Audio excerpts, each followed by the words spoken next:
فيروس هي موسمية كتكون، وهاد السنة كالسنة اللي فاتت جات بحدة، وغتعرف الانتشار ديالها كتكون سريع ما بين وسط الأطفال، لأنه في المدارس والروض وفي الحضانات كينتشر بسرعة، لأن الأطفال كتعرف إلا عطس ما غاديش يدير يدو ولا شي فمش ولا شي منديل على فمو، غادي يعطس وغيعطس في وجه الوليد اللي قدامه وغيكحب ويكحب على الوليدات اللي قدامه، يعني واحد مريض الأطفال كلهم ديال ديك الفصل كلهم غادي يمرضوا. وهاد التعفنات الموسمية لهذه السنة كانت كالسنة المنفرطة سبحان الله، قوية وشديدة.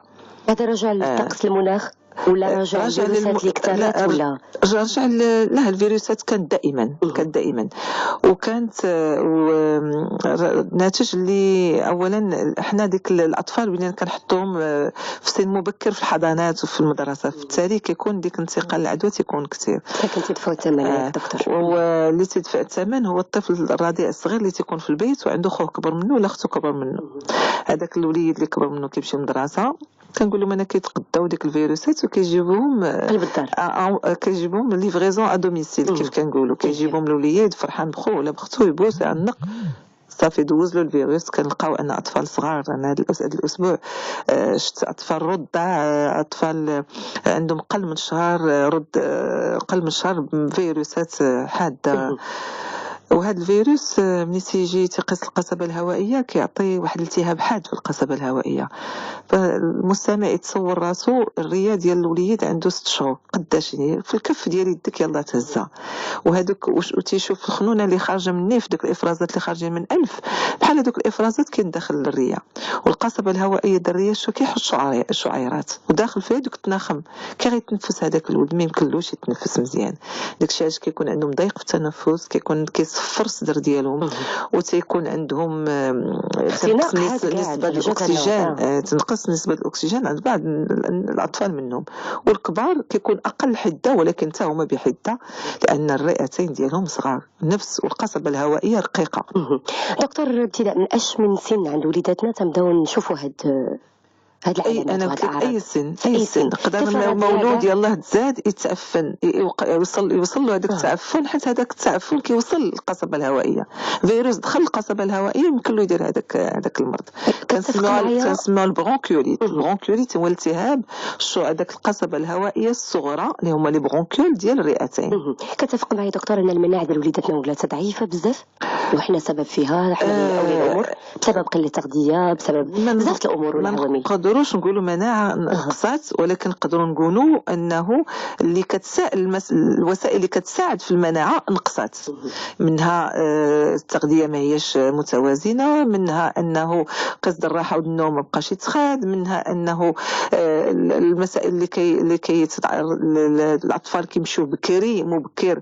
انا ما تنقولش ما يمشيوش مبكر، هو صحي يمشي الطفل الحضانه المدرسه بكري، ولكن صعيب ما بين 0 لسنتين. 0 لسنتين هو السن هو الصعيب، ولكن الله يحسن العوان.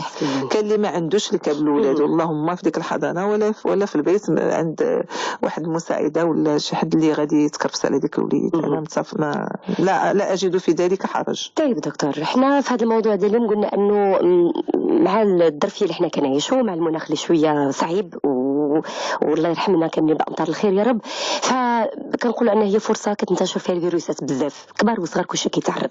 هذا المشكل ديال الانفلونزا والزكام والحساسيه المفرطه ولات مساله عاديه عند بزاف ديال الوليدات، لدرجه ان الوالدين ولاو متعودين على هذه الحالات هذه.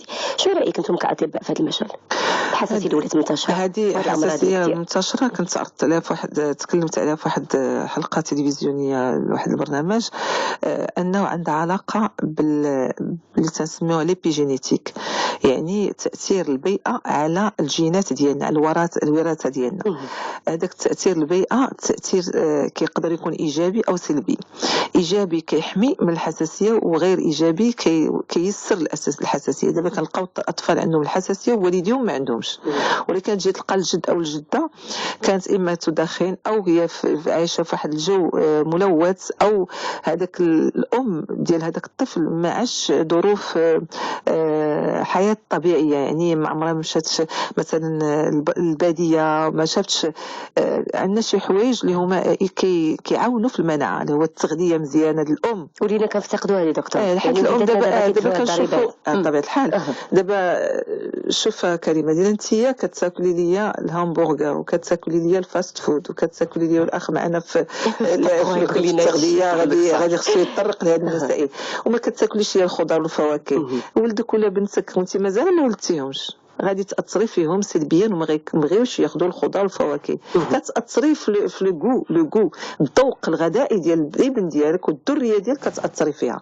ملي انا ما كناخذش من الالياف وما تناخذش من الفيتامينات ما يكفيني، حتى الله سبحانه وتعالى كذلك دارنا فواكه ودارنا خضار على مر السنه، سبحان الله، اللي هي صالحه لينا في ديك المواسم. يعني مثلا هذا الموسم موسم الليمون، موسم الليمون فيه الفيتامين سي كيعاون، موسم الصيف فيه الفواكه اللي فيه الماء كثير باش ما نديروش اشتفاف، باش حيت حنا كنعرقوا. سبحان الله، حكمته كبيره، خصنا حنا نكونوا واعيين وعارفين.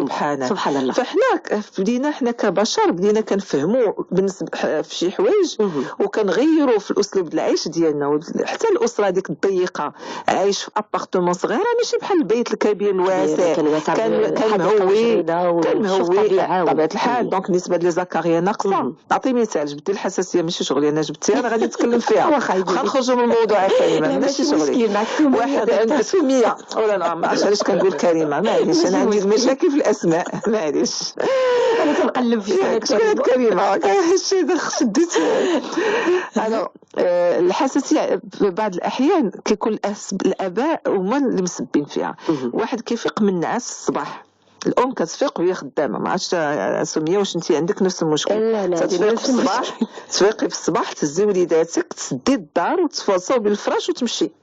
ملي كتجي في العشيه ديك الفراش اللي صوبتي انت عند بالك راه درتي الميناج ديالك وقديتي دارك باش ملي تجي من حادقه، ملي تجي من العشيه من الخدمه تلقاي فراشك مصوب وتقابلي عشاك ولا غداك ولا كوزينتك. داكور، هذيك الفراش انت شديتي فرشتي وغطيتي، اشنو درتيها سميه؟ شديتي ديك الدفا ديالك وديك قشره الجلد ديالنا، حيت كنحطوا باش افرازات في الجلد، وديك العرق اللي عرقنا على ديك الوساده فيها دي زكريان، فيها الطفيليات. شديتي ديك الغطاء وغطيتي هذيك الطفيليات دفيتيهم، خليتي مليون. غتجي في العشيه سميه تلقى ملايير. ملي تجي تشدي وليدك تحيدي غطاء سير تنعسى وليدي تخشى، كيتخشى كتعطيه الملايير ديال ديك الطفيليات، كيتنفسهم كيصبح لك 4 الصباح كيكحب وموقف. دونك حنا كنعطيو ظروف عيش غير صالحه. صح، الله يعطيك الخير على هذه المعلومه، لان حنا ما كنردوش البال بحال هذه الاخطاء وكندفعوا الثمن ديالها غالي بزاف. لان هذه فعلا حنا كنديروها اغلبيه ربات البيوت اللي كتشتغل مسكينه على برا، تقول لك انا ما عنديش وقت في ساعه تخمل تصوب ديك الفراش لا ديالها ولا ديال وليداتها، ولا كترجع حتى التهويه ما كتكون شيء. المنطقه دوك اللي ما عندهمش فراش اللي عايشين في بيت واحد، ديك المنطقه تشدها تطويها. يا بنتي ما تطويهاش، خليها تهوى، خليها محلوله حتى تبرد. حنا المستشفى راه كنا كنحلوا الشراج متى كيبرد الهواء ديال المصلحه عاد كنسدوا. الا غتوعدينا دكتور خصنا حلقه خاصه ان شاء الله بحول الله. نجلسوا مع ابا، فما كاين حتى مشكل. نرجعوا لموضوعنا اللي هو الثقافه ديال الوليدات والصدر تيعمر، وديك اللي قلتي داك النخيمه وداك الشيء كامل اللي تيكون في الصدر ديال الوليدات. الوالدين تيخافوا اول ما تيجي لبالهم، تيقول لك غتضرب لي الريه، غضرب لي بزاف ديال الامور في الجسم ديال وليداتي، كيبداو كيهزوا تيقلبوا شنو يديروا. انتم كاطباء دكتور، هذا المشكل العلاج ديالو ولا ترويض طبي ولا شائع دابا في الاخر تنقولوا خصنا نخويو الصدر ديال وليداتنا، واش هادشي صحي في حد ذاته؟ بطبيعه الحال نعطيك مثال. اوروبا الطفل اللي كان كيكحب وخصوصا قل من عامين ما تياخذ حتى شي علاج الا السيروم باش كيخوي نيفو والترويض الطبي فقط، لا كورتيكويد، لا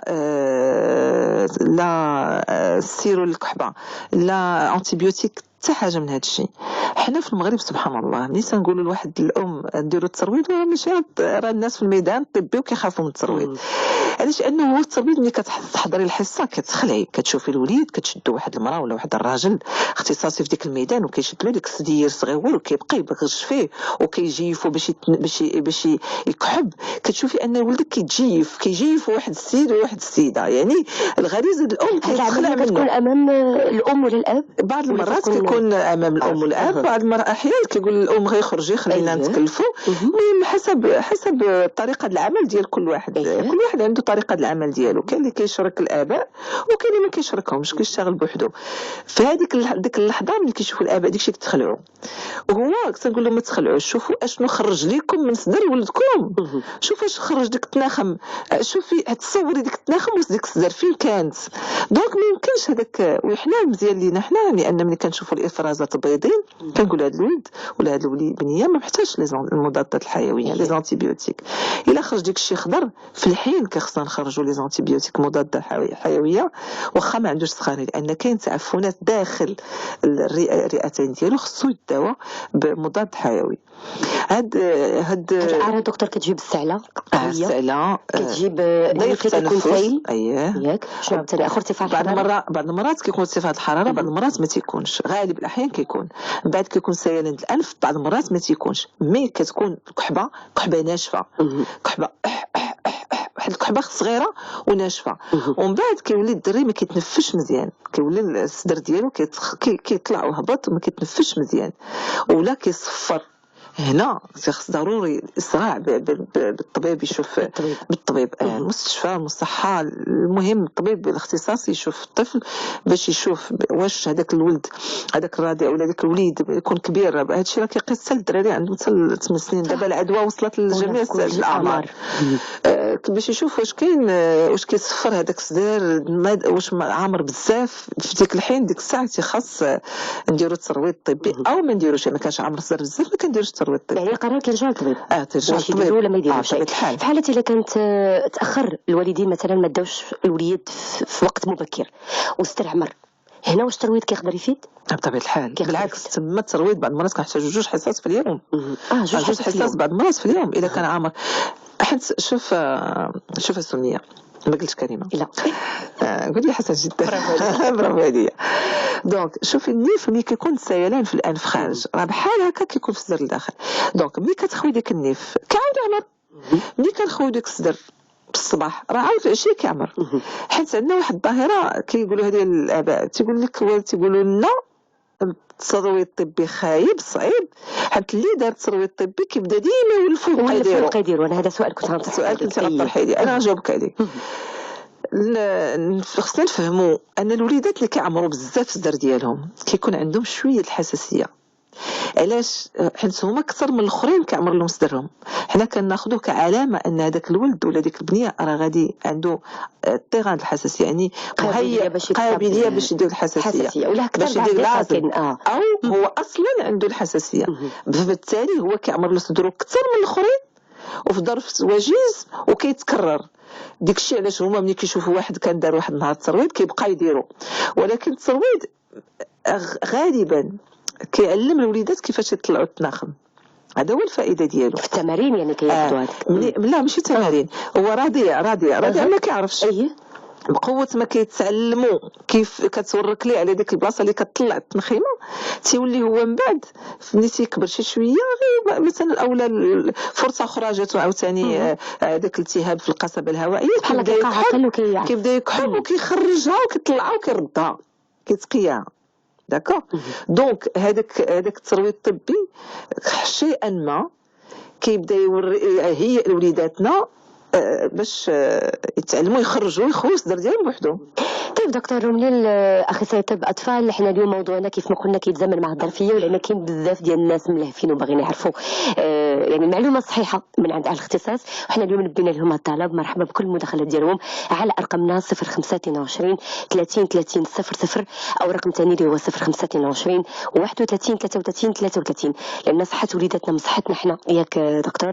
وهمنا الكبير صحيح حنا كنجريو ومفتونين على الماديات باش نقراو مزيان ولبسوا مزيان، ولكن صحتهم هي الاساس ياك. حنا غادي نسولوا هذا السؤال الترويض الطبي بهذا العنوان العريض: فين خصنا نديروها ترويض طبي؟ شكون الاشخاص المؤهلون نديرها الترويض الطبي؟ لانه ولا في اي مكان في اي عياده تيقول لك احنا خاصين بالترويض الطبي. شنو تقدروا تقولوا انتم كاطباء في هذا المجال دكتور؟ الترويض الطبي فعلا تيخصو يدار عند اختصاصي في الترويض الطبي، وكاين بعض الاطباء ديال طب الاطفال اللي كيمارسوا الترويض الطبي في العيادات ديالهم بطريقه مهنيه. اللي نقدروا نقولوا انه هذاك الاب والام يسول الطبيب اللي غيصيفطو، حيت حنا اللي كنعرفوا شكون اللي مولف يخوي الوسدر الوليدات، حيت راه ماشي كاع العيادات ديال الترويض الطبي كلهم كيتقنوا، حيت يقدروا يديروا الترويض، يعرفوا يديروا الترويض الطبي يخوي الوسدر، ولكن الرضع القل من عامين تيخص شي حد اللي عنده تجربه كبيره. ما تنقولوش ان الناس اللي تيديروا الترويض الطبي ما تعرفوش هادشي، لا خطا، كلهم كيعرفوا يخويو الصدر، ولكن كاين اللي تيخوي صدر مزيان بلا ما يألم الوليد، وكاين اللي تيخويه والدري فهمتيني، حيت ما عندناش حتى بحال اللي تنقولوا الشوكه، كاين اللي تيدق لك الشوكه ما كتحسش بها، وكاين اللي كيدق الشوكه ديال اليدين بها. فوالا التجربه ديال ديك اليد كيكون الفرق، فهمتيني. فاحنا كاطباء كنختاروا حتى حنا العيادات اللي تيكون عندهم واحد المهنيه، ماشي مهنيه وكتجربه في هذا. كاينين الاخصائي ديال الترويض ديال الطبي اللي هما تيديروا تقريبا واحد 50% ديال الشغل ديالهم ولا 60% ترويض طبي ديال الصدر ديال الوليدات الصغار. دونك هادوك غيكون عندهم مهنيه اكثر من اللي تيديرها مره او لا جوج في الاسبوع. اذا ضروري ما نسولوا نختاروا هو هذيك بطبيعه الحال. ومن الناس ديال الترويض الطبي ما شاء الله عندهم تيخبروا، تيقول له ودي كاين اللي تيقبضوا، تيقول وكاين اللي تيقول له لا سير لفلان عند فلان ولا فهمتيني. دكتور بعد ما كنديروا هاد الجلسه ديال الترويض شنو الاحتياطات من بعد اللي خصنا نديروا للطفل؟ اولا من الترويض خصو يعاود يشوفوا الطبيب واش خواسدرو، حيت الترويض الطبي تيكون الطفل ما بين الطبيب المكلف به والمروض. يعني الخدمه كتكون مشاركه بيناتكم. الشركه يعني ملي كيدير الترويض الطبي كيخوي الصدر، كيخبر الطبيب عبر واحد الورقه ان التناخب، اولا تيقولها للاباء وتيخبروا الطبيب ان التناخب مثلا بيضين اولا كانوا قلال اولا كانوا كثار بزاف او كانوا قاصحين ما خرجوش بسهوله. ديك الساعه كنقدروا نعطيو شي نصائح باش نرطبوا هذوك التناخم اللي هو بحال شرب الماء بزاف، شويه اللويزه، شويه ديال باش ديك التناخم يرطبوا باش يخرجوا بسلاسه بالنسبه اللي تيدير الترويض. او لكن مثلا نصحنا نديروا 3 الحصص، غيقول لك هذاك مول الترويض جوج الحصص كفايه، نخليه يرتاح واحد النهار ونشوفوا واش خاص، او لكن درنا 3 وخصو اكثر. دائما تيكون واحد الفيدباك سير واجي ما بين خدمه مشاركه بيناتكم باش كيكون مطمئنين على العمل. واش كيفي دكتور بالنسبه للطفل الرضيع داك اللي كناخذوا من عند الصيدلي ديال الماء المالح النيف؟ بطبيعه الحال هذيك رشاشه الماء البحر مهمه كتكون كافيه في هذيك الفتره ولا لا، حيت هذيك الدور ديالها كتخوي الانف. علاش؟ لان الانف الى عمر تقدر الودن تمرض، لان عندنا قناه ما بين الاذن والانف اذا كانوا افرازات كثيره في النيف شنو كيدير الطفل؟ كيطلع الخنونه ما كيخرجهاش، دونك يقدر يدير لنا التهاب في الاذن. دونك حنا ضروري هذاك الماء البحر وديك باش كنصوا المناخر د وليداتنا يكون عندنا، خصوصا قل من 4 سنين. 4 سنين الفوق كيخص الدري نعلموه كيفاش يخوي النيف. نقدروا ما نحتاجوش للترويض ولا نقدروا حسب بعض الحالات؟ الا كان الصدر ما عامرش، هنا تنقول لك الطبيب اللي كيعرف الصدر ما عامرش ديك الساعه كنحتاجوا غير نخويو النيف. الا كان النيف عامر خصو يتخوى ضروري، وهذاك الماء البحر وهذاك المصاصه ديال النيف راه كافيه اجباري. يقول لي ضروري وما كيحملوهاش الوليدات وما كيحملوهاش الاباء. طيب غادي نجيو نمروا ناخذوا اراء المستمعين واولياء الامور اكيد، لان الموضوع كيهمكم. اللي عنده وليدات في هذا السن، هذه سن صغير الله يخليه لكم، احنا معكم ديما بالمشوره، معكم دائما بالنصيحه. اي حاجه ما فهمتوهاش، اي سؤال ربما بغيتوا تطرحوه على دكتور، مرحبا بكم على ارقامنا دائما 05 22 30 30 00 او رقم ثاني اللي هو 05 22 31 33 33. دكتور نمشيو ناخذوا مكالمتنا. مرحبا. يلا نقولوا الو السلام عليكم. الو السلام عليكم. الو وعليكم السلام ورحمه الله. صباح النور لاله. صباح الخير لاله، كنشكركم بزاف على هذه البرامج وهذه التوعيه اللي كتعطونا، كنشكركم بزاف وكنشكر الدكتوره اللي كاينه معاك اختي. بارك الله فيك لاله، هذا واجب، تفضل. عرفتك انت اللي بغيت نسولك. صباح الخير. صباح الخير. عندي بنيه يقدر تفاديت هذا المشكل ذاك العام، كان عندي مشكل عند البنت وديت عند اخصائي ودرت لها التحاليل وهذا وقالت لي عندها لي زكاريان. ومن بعد بديت كندير لها الترويض، دائما كندير لها الترويض والحمد لله بعدا عطات نتيجه. شحال في عمرها بنيتك؟ شحال في عمرها؟ عمرها عام ونص. عام ونص كاين عندي بنت كندير لها دائما الترويض. ملي كتخرج ليا الترويض ما كتخرج ليا 5 د الحصص، ملي كنمشي للعياده خاص ديال الترويض ديك اللي كدير الترويض كتقول لي عندك 3 د الحصص كافيين باش تدخل لها صدرها. وانا التخوف ديالي من القدام، واش يمكن باقي القدام باش زعما الترويض ماشي دائما خصو يكون. هذا هو التخوف ديال زعما نحل هاد الخطره. وسبقت الدار حيت كانت عندي الدار ما مهوياش والدار فيها بحال الغموله، يعني حاطني طبيبه باش نحيد هاد الغموله. بعد هاد الخطره الحمد لله بعدا ماشي بحال الخطره اللي فاتت. واخر مره مرضات لك امتى؟ اخر مره في شهر جوج اللي فات ديال العام اللي فات. الحمد لله. دوكا راك ماشي ولا بدا كيحتاجوا الوليدات للترويض الطبي حنا داروه، لا هي حيت دابا خصوصا الدراري ملي تيغاديو كيكبروا ما كيحتاجوش ليه، خصوصا الرضع الدراري اللي قل من عامين وما بين عامين و4 سنين كذلك، مي كنقل من عامين بزاف اكثر من الاخرين. دونك انت بنتك ما محتاجاش شيء وماشي ولا بدا غتبقى محتاجه ليه، فهمتيني؟ هذا هو التخوف اللي قلنا ديما ديال القحبه، وانما كتجيها خفيفه ماشي بحال ديك الخطره. كنا ديما كنهزها ايرجون، ديما كنهزها ايرجون بالليل بعدا كتخنق صدرها كيكون عامر. ينفوا كان خويا كان شويه بعدا كتحس شويه التحسن وما عندهاش سخانه. هذا هو المشكل، ما كتكونش فيها السخانه. لا حيت ماشي ضروري تكون سخانه وملي تيكون فيهم هذاك الالتهاب في القصبه الهوائيه. على فكره سميه، الا ما درناش الترويض الطبي اشنو غادي يطرى لهاد الوليدات؟ هذا ما قلناش، هذا غنقولوها. فهمتيني؟ ما قلناش. الا سالينا مع المستمعه يمكن نطرقوا ليه. تفضل دكتور. هذا شكرا على الاتصال وتحياتنا لوليداتك. بارك الله فيك لاله. يكون بس مبروك. الا ما درناش الترويض الطبي ما خليناش الصدر.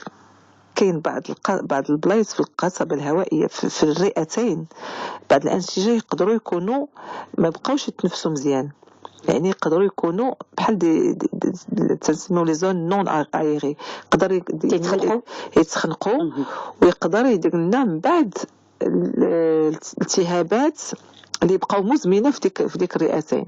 وحنت هذيك الرئه فيها واحد راس مال ديال الانسجه.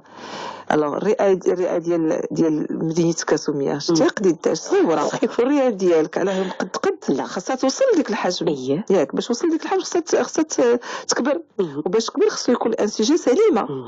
الا بقينا خلينا دوك التناخم وسط الصدر، كاين بعض المناطق الصدر يقدر تعفن وتقدر تاثر وما تبقى هذاك التاثير يبقى حتى ملي تكبر. ومن بعض المرات كيقول لك واحد انا ما كان عنده حتى حاجه، ملي كبر ولا عنده مشاكل في التنفس. حيت ملي بدا كيكبر كاين واحد البلايص في الريه ديالو ما كانتش مزيانه، ملي يحتاج ليها باش يدير الرياضه، يحتاج ليها حيت هو كبر النمو ديالو غادي يبقى الانسجه ماشي ما غاديش متساويين مع النمو ديالو الجسم ديالو. اذا تقدر تخنق بعض الانسجه الموجوده في القفص الصدري يعني في الرئتين ديال بطبيعه الحال هكذا، وتقدر تعطي شي حوايج اللي بقاو دائمين ما يتصلحوش، بحال مثلا الحساسيه، الضيقه مثلا. ما نقدروش نقولوا حساسيه، لا الحساسيه عندها اسباب اخرى. نقدروا نقولوا بحال ديلاتاسيون دو برونش مثلا، داك ملي تيوليو الشعب الدريه كيوليو واسعين، تيوليو دائما يتعفن في الكبار. فهمتيني؟ هذه المساله هذه تتكون ناتجه على الناس كان كعمر والوليد باقي صغير وما كانش كيتخوى. فكرتيني في واحد السؤال كذلك، واش كيتضرب كذلك شرايين القلب دكتور بحكم ان العلاقه اللي كاين في الجسم ديالنا؟ كيفاش؟ واش كتضرب حتى شرايين القلب في المستقبل الا ما تعالجش وما تخواش الصدر؟ كاين علاقه؟ لا كاين علاقه ما بين القلب والرئتين تيقولوا هذه القضيه ما بيناتهم. الا كان مثلا شي هذا كنقولوا عند لي برونكو بنومباتي اوبستركتيف، يعني واحد النوع ديال المرض في القصبه الهوائيه، واحد النوع، ولكن قليل هذاك النوع ما تيكونش عند الاطفال. نمروا دكتور ناخذ مكالمه ثانيه. اسمحي لي، هذاك النوع تكون عند المدخنين. الو السلام عليكم.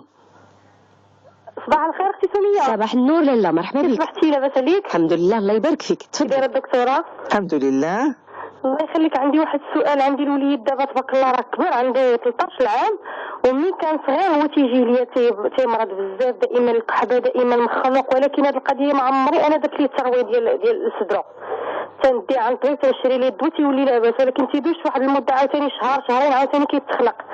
دابا انا الطبيب متبعه مع عند الطبيب ديالو، تعطيني واحد جوج سيروات راهم معروفين، سيرو زرق وسيرو خضر بلا ما نقول لك السميه ديالهم. ولكن اللي تيخلعني فيه هو دابا غير كيتحرك هكا ولا هادي كتسمعي الصدر ديالو تيزوي واحد الصوت دائما عنده في صدرو. هنا اذا كان دائما صدرو كيزوي يعني انه يمكن عنده الحساسيه الصدر، يمكن عنده لازم، فهمتيني؟ هو الدكتور الطبيب ديالو قال لي عنده حساسيه الغبره. وخرج لك روابز ولا ما خرجهمش لك؟ لا ما عطانيش روابز، عطاني واحد الكينه قال لي لا تشدات عليه الكحبه بلي تعطيها لي من الليل، وعطاني دوك جوج سيروات تيقول لي واخا تمشي منه الكحبه تبعيهم لي شهرين كملي لي انت داك الطريطمون ديالو. ايوا غادي تشوفي الطبيب يمكن بان له انه ماشي الحساسيه اللي تيخصها الروابز، حيت الحساسيه فيها انواع، كاين اللي غير بالسيرو كاين اللي بالروابز. الوغ هذيك الترويض اكيد في مكان مريض كيشوفوا الطبيب.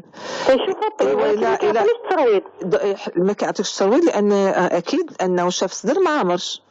حيت الاطباء بالعكس كيعطيو الترويض بسهوله، الاباء اللي ما تيبغيوش. يعني انه ملي ما عطاكش وما درتوش ليه. لا الا ما عطاهالكش وما قالوش لك يعني ان صدر ولدك ما كانش كيحتاج. ولكن هو الكحبه عنده ديك الكحبه تتشد عليه الاكثر هي بالليل. هذيك الكحبه الوغ الترويض باش نشرح لك شنو سميتك الاخت؟ ناديه. ناديه مسخيرات. باش نشرح لك ناديه، هذاك الترويض خصوصا الدراري اللي قل من 4 سنين هذوك ملي تيكون الصدر ديالهم عامر، ماشي حيت كيكحبوا كنديروا الترويض باش نكونوا واضحين. حيت يمكن فهمتي انه الدري الا كان كيكحب ضربوا البرد خصنا نديروا الترويض، لا. الترويض فقط وحصريا للاطفال اللي صدرهم عامر. وشكون اللي يعرف صدرهم عامر؟ الطبيب المعالج ديالهم. معنا دكتور. هذا هو. دونك اطمئني انه الا ما قالكش خاص الترويض دونك ما كانش محتاجين. دكتور انا هذا الصوت دابا اللي تيضربوا البرد ولا كيتحرك هكا كيجري ولا هادي، عرفتي فاش كنقرب للصدر تنسمع الصدر ديالو تيزوي، هذه القضيه اللي خلعاني. هادي غترجع للطبيب ديالك اللي متبع وغادي تقول راه هاد سميتو هاد ولدي راه كيصفر بزاف ملي كيجري ملي كيكحب، وهذا هو اكيد غيخرج لك روابز. دابا والروابز يمكن نديروا لهم حصه بوحدها لان كلشي تيخاف من الرابوز. بارك الله فيك دكتور. شكرا لك صباحك مبروك، تحياتنا للناس الصغيرات وسلمي على وليداتك. على القضيه ديال الحركه دكتور والجري عند الاطفال الصغار، كنلاحظوا ملي كيكثروا الحركه شويه تبداو كيسعلوا. ديك السعله واش كتكون غير طبيعيه بحكم بدات كتسخن ولا كاين شي حاجه معينه خصها ردوا لها البال؟ الوغ هذه حاجه اخرى. الوغ الدراري اللي كانوا ضاربهم البرد يعني صدر عامر وكيجريو غادي يكحبوا اكيد. دابا كاين فرق ما بين هذا النوع والنوع ديال الاطفال اللي ما عندهم لا صدر عامر لا ضربهم برد لا والو وكيجري كيكحب. هذه كنسميوها حنا باللغه الطبيه لازم ديفور، يعني الحساسيه ديال الجهد، يعني الربو ديال الجهد. يعني هذوك الاطفال ما كيصفروش ولكن الا جرى كيبدا يكحب. حنا ملي كنجريو ملي كنجلسوا كنرتاحوا. الدراري اللي فيهم هذاك النوع ديال الربو ملي كيجريو ملي كيجلسوا عاد كيبداو ينهجوا، عاد يبداو يكحبوا. هذاك النوع عنده العلاج ديالو، كيكون ميديكامون ماشي روابز مي ادويه كتشرب بلا ما نقول النوع ديالها. ما كاينش لا شي خطوره ولا شي خوف زعما الا كانت فهاد لا كاين الا كان النوع اللي قلت لك انه ملي كيجري او كيضحك كيبدا يكحب، هذاك عنده العلاج. هذاك رابو الجهد لازم ديفور خصو يتداوى. طيب دكتور نمشيو ناخذ مكالمه اخرى نقولوا الو السلام عليكم. للاسف ما كانش عندنا حد نسمع هذه المكالمه ولكن معنا مكالمه اخرى. الو صباح الخير. الو السلام عليكم. وعليكم السلام سيدي مرحبا. اختي لاباس؟ الله يبارك فيك تفضل. الدكتور اختي عافاك. هيا معك سيدي. مرحبا. مرحبا اختي لاباس؟ دكتور بخير الحمد لله. عندي واحد الدري عنده 5 شهور. تفضل سيدي. الو وي كنسمعوك. قلت لك واحد الدري عندي عنده 5 شهور كيكحب بزاف، ديته عند الطبيب دوزتي كنتبع لي دابا الدواء الشهر كيحيد لي دابا الدواء ديك السيمانه ديال عاوتاني كيمرض ليا. كيعاود يمرض لك بالكحبه؟ كيكحب عاوتاني كيكون مزير كيتخنق وسميتو. وعنده شي خو كبر منه ولا اختو كبر منه؟ عنده اختو كبر منه عندها 4 سنين. 4 سنين. هذيك اختو اللي عندها 4 سنين واش ملي كتكون كتجي كتمرض هي كيمرض هو؟ لا دابا دابا من المره الاخرى داتو مال السبيطار دات لي هاد الجلبه اللي كيدير لها 5 شهور. قال لي كنا نضربوا البرد فيه سخانه ولا كيتحب ديتو عند الطبيب خرج ليه الدواء بعد ولا شي سنه ما دار ليه والو دخل جاب هاد الشيروات وجا عندي واحد السيد للدار لقى السير ديالو مزير قال لي واحد الدواء سميتو داك اكلاو قال لي تبع ليه داك اكلاو راه غادي يبغى داك الشيء اللي درت ولكن ملي قطع الدواء عاوتاني ولا مرض. ايوا دابا الا عاود مرض خصك تشوف واش هذا الوليد اللي عنده 5 شهور واش كيعمر صدرو ولا ما كيعمرش واش كيصفر ولا لا. الا كيصفر خصو يشوفوا الطبيب لان اكيد غيحس هذا النوع اللي غيخصو الترويض غيخصو يخلي الصدر ديالو بطبيعه الحال. يلا شكرا اختي. شكرا سيدي نتمناو الشفاء لوليداتك يا رب ووليدات المسلمين كاملين اللي كيسمعونا. دائما قلوبنا معكم تمكى اولياء الامور وديما مع هذا الموضوع. قلنا ان الصدر ملي تيعمر ياك دكتور تنحتاجوا لهذه العمليه ديال الترويض الطبي لانه فعلا نحتاجوا وليداتنا انهم يخويو الصدر لان كيف ما قلنا العواقب راها من بعد كتبان فخص ما يخلعوا شيء وما يتخوفوش في بالعكس غيدقوا الابواب ديال الناس الاكفاء اللي عندهم خبره في هذا المجال ويتوكلوا على الله. ناخذوا مكالمه. السلام عليكم. الو السلام عليكم. صباح الخير لاله مرحبا بك. صباح الخير لاباس. ام هبه. ام هبه تفضلي يا ام هبه مرحبا بك. اختي بغيت نتكلم مع الدكتوره. ها هي ما كتسمعك تفضلي. اختي عندي بنتي عندها 8 سنين. هي كتسمعيني عندها 8 سنين ودايما نفهم مخنوق ودايما مريضه ودايما كتقحب دايما عييت كندير الدواء عييت كندير ما نعرف خاطر ملي كيجي هاد البرد. عندك راهي هبه بوحدها ولا عندك وليدات اخرين؟ عندي عاد بنيه وحده اخرى. عندك بنيته وحده اخرى صح منها؟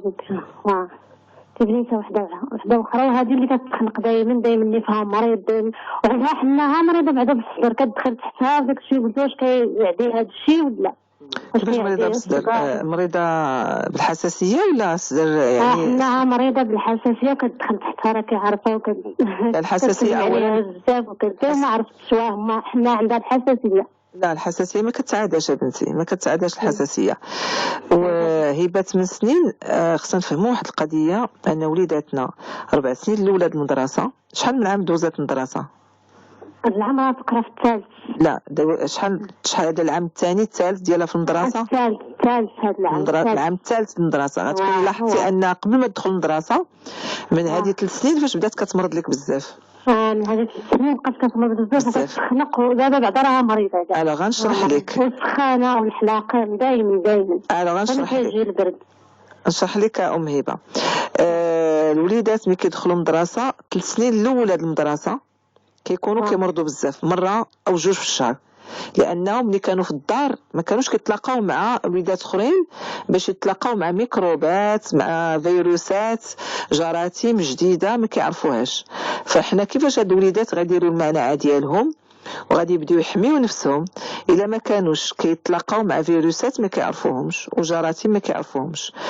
دونك الدراري تنقول هذا دائما الاباء والامهات نعملوا المدرسه تيقول لك هذا الولد عرفتي كيمرض بزاف ما عرفتش شنو عنده. هادو الدراري كيديروا تعفنات موسميه عاديه وفي السنوات الاولى د المدرسه.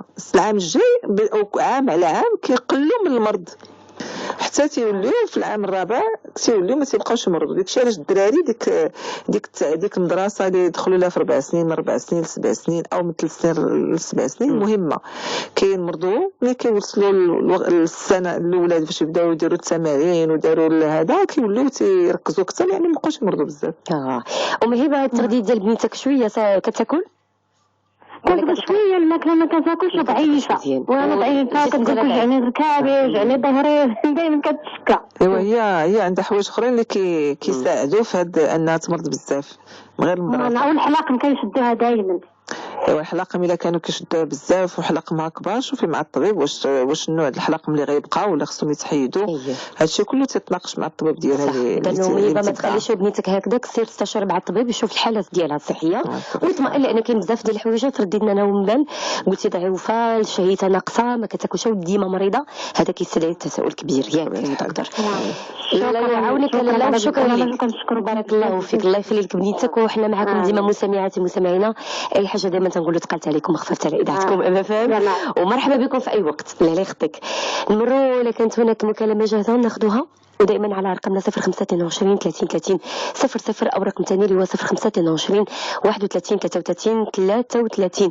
دكتور قلنا ان هذه المساله هذه واش معديه الا كانوا وليدات، مثلا عندنا جوج وليدات بطبيعة كتسول تقول لك انا عندي وليد ديالي عنده 6 سنوات ديما مخنوق وديما في حاله احيانا كيجي استعجاليه كاع تنديوه للطبيب، ودابا انا متخوفه على الطفل خوه عنده 7 شهور. بطبيعة الحال هذوك الحالات شنو الاحتياطات خصنا نديرو؟ هو النفس ما تجيش على النفس، يعني ملي تنبغيو يجيبوا خوه غادي يجيبوا وجهه على وجهه، هذاك راه غادي يتعفن مباشرة.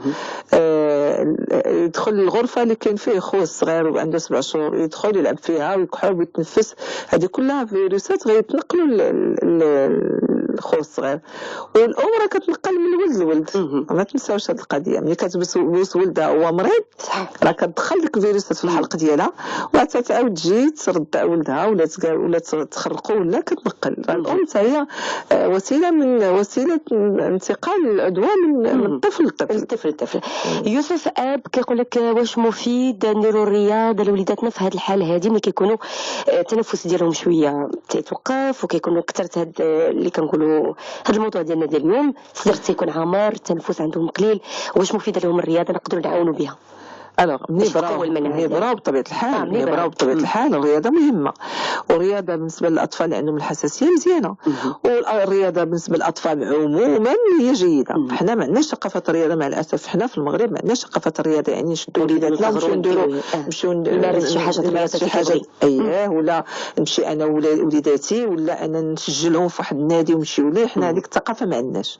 عندنا ثقافة نمشيو نجلسوا وليداتنا ونمشيو نجلسوا عند الوالدة ونمشيو نجلسوا هنايا. ما عندناش الثقافه ديال نهزوا وليداتنا ونمشيو نتحركوا بهم، نديروا بهم لا مارش، نديروا بهم داك القفز عبر الحواجز الصغيره باش كيتعلموا، ولا يمارسوا معهم رياضه كيحبوها، ولا هما يشاركوا معنا الرياضه اللي كنحبوا. مع الاسف حنا ما رياضيينش ولادنا اكثر منا. دونك الرياضه مهمه. موضوع اخر غنخرجوا ليه. الرياضه مهمه بالنسبه للاطفال. اذا يوسف يطمئن الا كان عنده الوقت يخرج وليداته ويمارس الرياضه بصحته وراحته. واحسن رياضه هو المشي والسباحه. احسن رياضه المشي والسباحه. طيب حنا غادي نمشيو معنا ربما اخر اتصال لان الوقت كمر بسرعه دكتور، غادي ناخذ مكالمه. الو السلام عليكم. وعليكم السلام. لاباس؟ صباح النور، مرحبا. سليم. الله يبارك فيك. مع الدكتوره واخا غير قرب شويه من سماعه التليفون باش نسمعوك مزيان. تفضل. معك عزيزه. تفضلي عزيزه، الطبيبه كتسمعك. عافاك عندي ولدي انا تدي سخانه، عندي سخانه في المصاري. ايوا كندوز لي هذاك الشيء، كندوز لي كتقيد لي، ودابا الحليب ما حنا في الزاديه كنشرب الحليب ديال البقر كتجي لي سخانه. شحال في عمره هذا الوليد؟ عنده 3 سنين. 3 سنين ونص. الحليب ديال البقر كتفيديه وكتعاود تفيديه 2 تفيدات 3 ياك قبل ما تعطيه ليه. كنعطيه ليه كيضر. فهذا ما داخلش في الموضوع اللي كنتكلموا فيه اليوم عزيزه، ولكن نقدر نجاوبك. الا كتجي السخانه في المصارن، شنو السخانه في المصارن؟ يعني كيجي الاسهال؟ لا غير كتطلع ليه الحراره بزاف. عندك ردي البال، الا كتطلع ليه الحراره بزاف وما باينش شنو السبب ديالها، يقدر يكون تعفن في البول، في البوله ديالو. الا تيجي سخانه بزاف خصو يشوف الطبيب. راه عندكم السبيطار الحومه يشوفوا الطبيب، والا ما باين عليه والو، يعني السخانه ما كاين والو، قولي للطبيب يعطيك تحليل هذا البول. كندي وداك الشيء كنديشو سميتو السبيطار وكندوز ليه كدير لي هذاك الشيء، ولكن قالت لي عندي سخانه في المصارن. ايوا دونك شافوا الطبيب شافوا الطبيب ماشي سخانه في المصارن. يمكن انفيكسيون ديجيستيف، ما فهمتش مزيان سخانه في المصارن. مي الطفل شافوا الطبيب، دونك ما يمكنش نحكم على شي حكم ديال الطبيب، ما يمكنش انه هو غادي يكون دار تشخيص على بعض الاعراض اللي هي ما يمكن عزيزه ما قالت لناش كلشي. فوالا. طيب من بعد عزيزه معنا يمكن مكالمه اخيره ناخذوها ياك زينب؟ يلا ناخذوها. اهلا السلام عليكم. وعليكم السلام. صباح الخير لاله، مرحبا بك. صباح النور، كي دايره؟ لاباس عليكم؟ الله يبارك فيك. تفضلي لاله. الله يخليك يا دكتور. عندي بنتي دابا عندها شهر ياك، وضربها البرد وبدات كتخنق الو وي انا كنسمعك الاخت زينب. وبغيت نعرف علاش زعما نقدر نقول هذاك الماء ديال البحر الا كتقولي كتخنق غير من المنخر ديالها هذه بديهيه. راه هذا ما تسوليش هذا السؤال. انا السؤال نقول لك جوج الحوايج خصكم تعرفوا ديروهم. الا طلعت سخانه يكون الدواء السخانه ديال السخانه عندك في الدار، ديري الدواء السخانه تهبطي السخانه عاد شوفي الطبيب. لا بلاتي مازال ما كملتلكش، ما قلتلكش ديري لي سوبو. قلت لك الا كانت السخانه ديال جوج حالات الام خصها تتصرف بدون مشاوره الطبيب. عاد شاور الطبيب. الا كانت سخانه تهبطي السخانه بالعلاج ديال السخانه. راه كاين قويلبات، كاين سيروات، كاين المهم هذه السخانه. ثانيا ملي يكون المنخر عامر، يعني المناخر دايزين او لا مخنوقين، خصك تخوي ديك المناخر، يعني ديري رشاشه د الماء البحر وتسخوي بديك المصاصه. ولا بقى داكشي السمر ديك الساعه تمشي دوزي ضروري خويا ديال النيف. دابا هي متخوفه حيت باقي يلاه شهر.